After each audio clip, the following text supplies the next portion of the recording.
Good morning વિદ્યાર્થી મિત્રો. વિષય છે સામાજિક વિજ્ઞાન. પાઠ પહેલો, ભારતનો વારસો. કાલે આપણે ભારતના વારસામાં પ્રાચીન સંસ્કૃતિ, ભારતનું સ્થાન અને વિસ્તાર, વૈવિધ્ય સફર વારસો, સંસ્કૃતિનો અર્થ, ભારતીય સંસ્કૃતિનો વારસો એના વિશે અભ્યાસ કર્યો હતો. આજે આપણે ભારતીય સંસ્કૃતિના વારસામાં 2 વિભાગો છે તેના વિશે અભ્યાસ કરીશું. ભારતના સંસ્કૃતિના 2 વિભાગો છે. તે કયા કયા છે? તો ભારતનો પ્રાકૃતિક વારસો અને ભારતનો સાંસ્કૃતિક વારસો. ભારતનો પ્રાકૃતિક વારસો એના વિશે અભ્યાસ કરીશું. પ્રકૃતિ, પર્યાવરણ અને માનવ જીવનની વચ્ચેના નિકટતમ સંબંધોનું પરિણામ એટલે પ્રાકૃતિક વારસો. એટલે કે પ્રકૃતિ, પર્યાવરણ અને માનવ જીવનની વચ્ચે જે નિકટતમ સંબંધ છે, એટલે કે ખૂબ જ જોડાયેલો સંબંધ છે, તેને પ્રાકૃતિક વારસો કહેવાય છે. પ્રાકૃતિક વારસો એ કુદરતની ભેટ છે. ભારતનો પ્રાકૃતિક વારસો વિશિષ્ટ અને વૈવિધ્ય સફર છે. એ વિશિષ્ટ અને વૈવિધ્ય સફર એટલે કે વિવિધતા જોવા મળે છે, જેમાં ઊંચા પર્વતો, નદીઓ, ઝરણા, સાગરો, લાંબા દરિયા કિનારા, વિશાળ ફળદ્રુપ મેદાનો, ખીણ પ્રદેશો, રણોનો સમાવેશ થાય છે. તથા વૃક્ષો, વનસ્પતિ, જીવજંતુઓ, ઋતુઓ, પશુ પક્ષીઓ, પ્રાણીઓ, વૈવિધ્યપૂર્ણ ભૂમિ દ્રશ્યો, વિવિધ પ્રકારના ખડકો, ખનિજોનો સમાવેશ થાય છે. આપણે સૌ પ્રકૃતિના સંતાનો છીએ. પ્રકૃતિએ આપણી આહાર, પાણી, શુદ્ધ વાયુ તેમજ નિવાસ જેવી લગભગ બધી જ આવશ્યકતાઓ સુંદર વ્યવસ્થા કરી છે. એટલે કે પ્રકૃતિએ આપણને આહાર, પાણી અને શુદ્ધ વાયુ જેવું આપ્યું છે અને નિવાસ કરવા માટે પણ સુંદર જગ્યા કરી આપી છે. પ્રકૃતિ સાથેનો આપણો વ્યવહાર શ્રદ્ધાપૂર્વક હોવાના ઉદાહરણો પંચતંત્રની વાર્તાઓ અને બૌદ્ધ ધર્મના જાતકથાઓમાં જોવા મળે છે. એટલે કે પ્રકૃતિ સાથેનો આપણો વ્યવહાર અને શ્રદ્ધાપૂર્વક હોવાના ઉદાહરણો પંચતંત્રની વાર્તાઓ અને બૌદ્ધ ધર્મની જાતક કથાઓમાં જોવા મળ્યા છે. આપણા લોકસંગીત અને શાસ્ત્રીય સંગીતમાં પણ ઋતુ અને પ્રકૃતિ સાથેનો સંબંધ જોવા મળે છે. એટલે કે લોકસંગીત અને શાસ્ત્રીય સંગીત આ બંનેમાં ઋતુ અને પ્રકૃતિ સાથેનો સંબંધ ખૂબ જ જોવા મળ્યો છે. આપણા ગીતો, તહેવારો, કવિતાઓ, ચિત્રોમાં પ્રકૃતિ અને ઋતુચક્રનું નિરૂપણ જોવા મળે છે. નિસર્ગોપાય એટલે કે નેચરોપથી, આયુર્વેદિક, યુનાની જેવી ચિકિત્સા પદ્ધતિ પ્રકૃતિ પર આધારિત છે. હવે ભારતનો પ્રાકૃતિક વારસો છે એની અંદર શું શું જોવા મળે છે? તો ભૂમિ દ્રશ્યો. ભૂમિ દ્રશ્યો છે પહેલું. તો ભૂમિના આકારો દ્વારા અનેક ભૂમિ દ્રશ્યોનું સર્જન જોવા મળે છે. જે ભૂમિના આકારો દ્વારા જે દ્રશ્યો જોવા મળે છે તેને ભૂમિ દ્રશ્યો કહેવામાં આવે છે. દાખલા તરીકે છે હિમાલય પર્વત. અને હિમાલય પર્વત છે એ ભૂમિ આકાર છે. હિમાલયમાં અનેક પ્રકારની ઉપયોગી વનસ્પતિ, ખનિજો, અવનવા પશુ પંખી અને શિખરો બરફથી છવાયેલા હોય છે.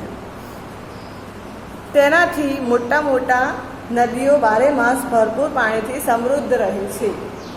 તારાઈના જંગલો પણ ત્યાં આવેલા છે. જે તારાઈના જંગલો છે એ બાજુ આવેલા છે. એટલે કે હિમાલયમાં અમરનાથ, બદ્રીનાથ, કેદારનાથ જેવા યાત્રાના સ્થળો નંદાદેવી જેવા શિખરો પર આવેલા છે. ભારત માટે હિમાલયનું મહત્ત્વ ખૂબ જ છે.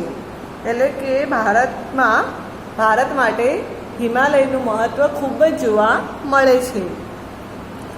હવે બીજો છે નદીઓ. પ્રાકૃતિક કાળથી નદીઓ પ્રાકૃતિક માર્ગ પૂરો પાડતી રહી છે. ભારતીય સંસ્કૃતિ સિંધુ અને રાવી નદીના કિનારે પાલન પોષણ પામી છે. સિંધુ, ગંગા, યમુના, સરસ્વતી, નર્મદા, ગોદાવરી, કૃષ્ણા, કાવેરી જેવી લગભગ બધી જ નદીઓએ ભારતના લોકજીવન પર પ્રગાઢ અસરો ઉપજાવી છે. એટલે કે ખૂબ જ અસરો ઉપજાવી છે. પીવાનું પાણી, વપરાશનું પાણી, સિંચાઈ, વીજળી, ખેતી, જળમાર્ગ જેવી આપણી મહત્ત્વની જરૂરિયાતો છે જે એ સંતોષવામાં નદીઓ એ આગળ પડતી જોવા મળે છે. તે ઉપરાંત માટીના વાસણો, મકાનો, લીપણ તથા ઉદ્યોગોના વિકાસ માટે પણ માનવીએ નદીઓના પાણી ઉપર આધારિત રહેવું પડ્યું છે. એટલે કે માનવીએ નદીઓના પાણી ઉપર આધાર રાખવો પડ્યો છે. આમ નદીઓએ ભારતીય પ્રજા જીવનને સમૃદ્ધ બનાવ્યું છે. આપણી સંસ્કૃતિમાં પ્રાચીન કાળથી નદીઓ, નદી કિનારાના ઉષા અને સંધ્યાના વિવિધ ભૂમિ દ્રશ્યો દ્વારા ભરપૂર સૌંદર્ય, કલાસૂઝ અને કૌશલ્યનો વિકાસ પણ આ પ્રકૃતિના વારસામાંથી મળ્યો છે. તેથી આપણે નદીઓને લોકમાતાનું બહુમાન આપ્યું છે. એટલે કે લોકમાતા તરીકે આપણે કહીએ છીએ. હવે બીજું છે વનસ્પતિ જીવન. ભારતની પ્રજા આદિ સમયથી પર્યાવરણ પ્રેમી રહી છે. તેની સાક્ષી તેનો વૃક્ષ પ્રેમ, પુષ્પ પ્રેમ અને છોડવાઓ પ્રત્યેનો આદર સૂચવે છે. માણસ, પ્રાણી, પશુ પક્ષીના આહાર માટે વનસ્પતિ પર આધાર રાખવો પડે છે. ભારતના વડ, પીપળા, તુલસી વગેરેની પૂજા ધૂપ દીપ કરવામાં આવે છે. વડ સાવિત્રીની વ્રતમાં વડની પૂજા કરવામાં આવે છે.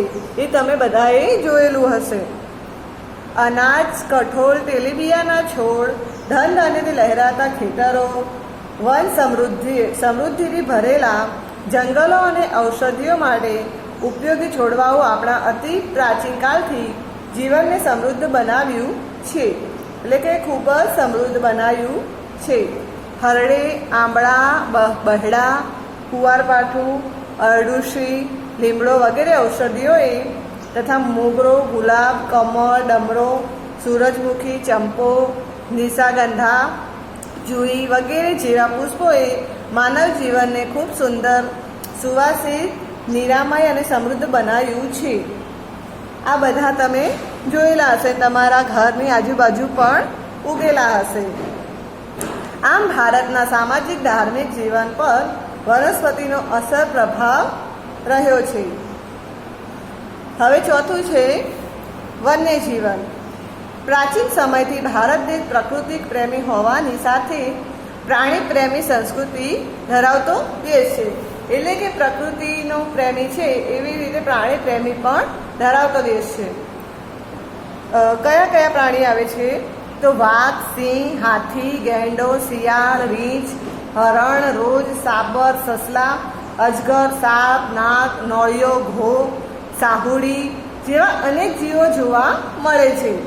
વિશ્વમાં એશિયાઈ સિંહો માત્ર ગુજરાતના ગીરના જંગલોમાં જોવા મળે છે.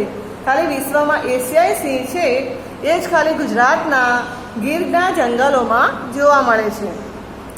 આપણી ધાર્મિક માન્યતાઓમાં લોકોએ કેટલાક વન્યજીવોને વાઘ, મોર, મગર, ગરુડ વગેરેને દેવદેવીઓના વાહનો તરીકે સ્થાન આપ્યું છે. તમે જોયા જ હશે કે માતાજીઓ છે, દેવીઓ છે, એના વાહનો તરીકે અનેક પ્રાણીઓને રાખવામાં આવે છે. આપણી રાષ્ટ્ર મુદ્રામાં પણ 4 સિંહો, ઘોડો અને બળદની આકૃતિ મૂકીને તેનું મૂલ્ય આપ્યું છે. વળી આ જીવો, વન્યજીવોની રક્ષા માટે અભયારણ્યો બનાવી તેમના જીવનની સુરક્ષા માટે કાયદા પણ ઘડેલા છે. તમે જોયેલા જ હશે અભયારણ્યો કે એમની સુરક્ષા માટે, એમના જીવનની સુરક્ષા માટે પણ પ્રાણીઓને અભયારણ્યો બનાવવામાં આવ્યા છે અને એના કાયદા પણ જોવા મળે છે. કાલે આપણે ભારતના સાંસ્કૃતિક વારસા વિશે અભ્યાસ કરીશું.